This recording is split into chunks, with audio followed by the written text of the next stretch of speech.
Yan, nakarami-rami na tayo. Nandun pa, isang sako na tinikal. Hatiin namin to sa dalawa. Tig 741 kami. Ayos na din. 3 araw. Nakapulot ng 700. Thank you Lord. Daming nyug dito guys, oh. Yan, iniipon ko doon sa tabi. Andito kami sa dagat. Ang paano nga lang, gibasan lang. Pero ang dami na namin nakukuha ng nyug. Pero dito sa ipon na lang namin, oh. Oh, mga kalog. Yan. Nahagis namin dun. Dito guys, dito tayo guys. Dami guys, oh. Ayan, mamimili tayo dito. Namilaman. Oh. Yung naman. Pulok nga nila. Pero pwede pa nga kasi. Ang dami pa. Ayun pa oh. Sa laot. Oh. Ito oh. Inaanod lang.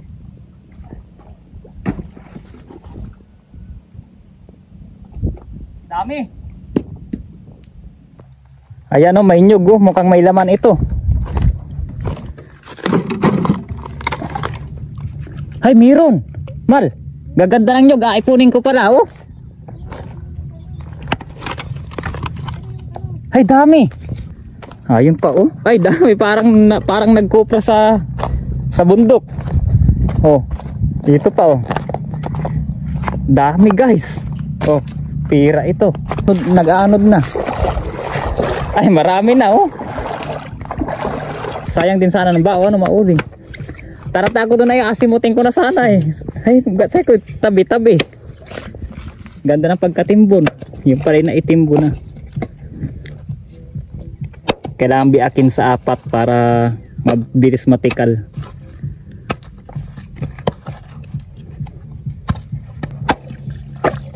Hirap niya luto. Oh, gaganda ng laman, no? Oh, bilis pa matikal, may tubo pa. Ganito po yan tikalin, oh. Durog lamang talaga siya. Yan, kakain po muna kami. Ito pa ang mga baakin, no? Dami. Tapos nandun yung nabaak na, oh. Yun, oh, yung may puti-puti na yun. Tapos nandun yung nabaak na, yung natikal na nasa bangka.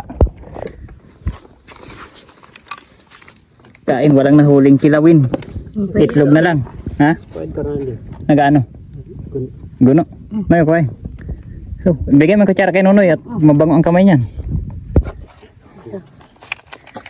Malinis yan? Oo, hinugasan. Yan, may pansit-pansit para nahuli si Jason. Bago pa na.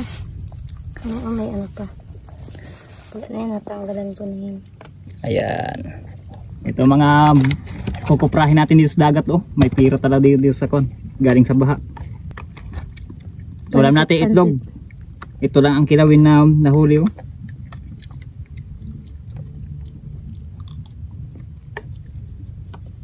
Init na. Dahil pa, oh. Dahil pa namin biakin at pulutin dyan, oh. Siguro rin nasa 300 buo na to.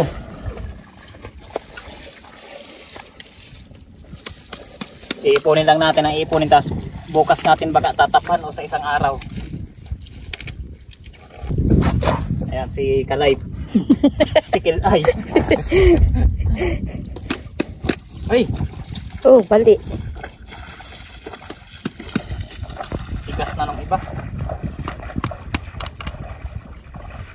Okay na. Ayan, inaabot na tayo ng tayo, guys. Inaabot na tayo. Mga kaisang sako na tayo, oh. Yung iba naagos na. May mga laman pa. Inanod na yung iba. Titikalin natin.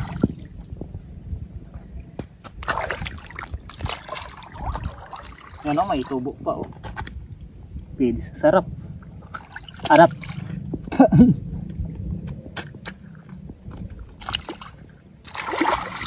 Ayan guys, sinabot na po kami ng taib.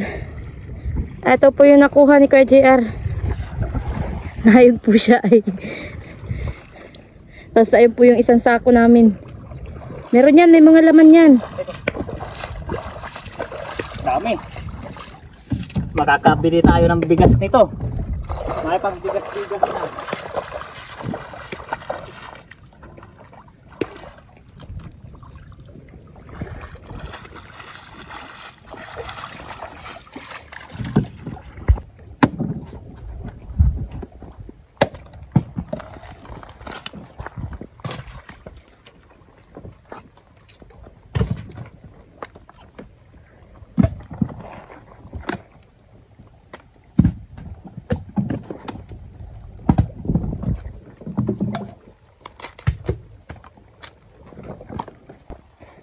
Dali naman mga idol, oh.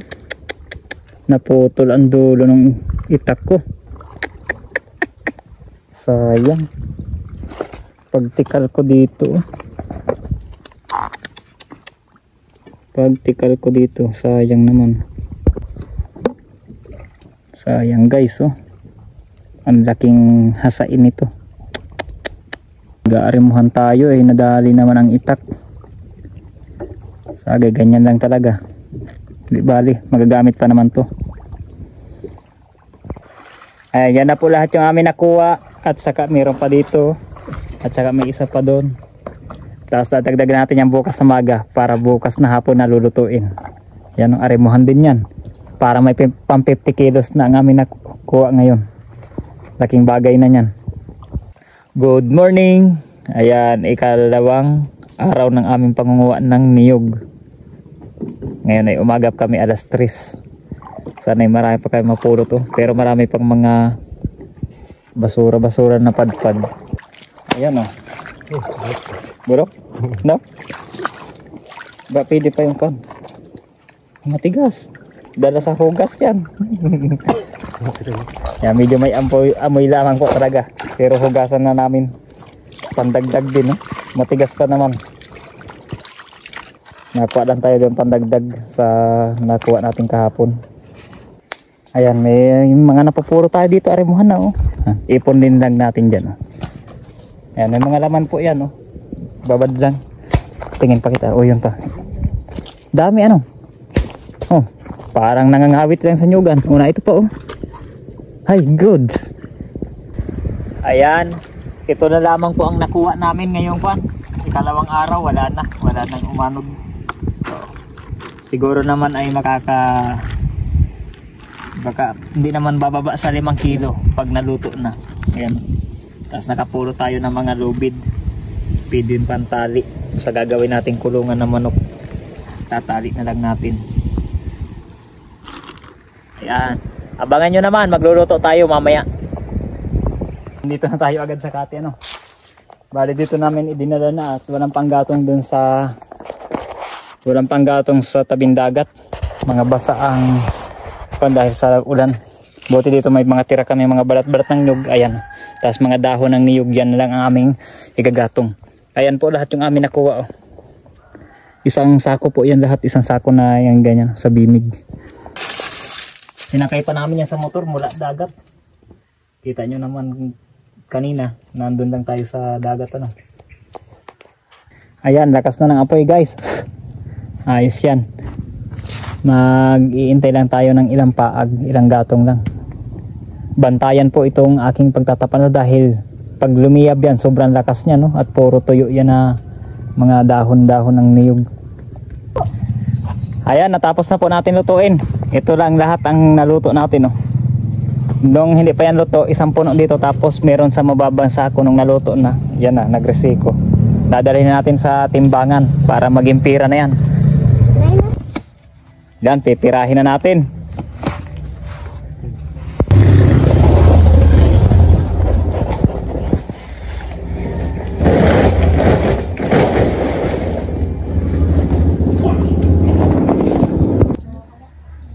Ayan, naibenta na natin yung ating kopras guys, oh.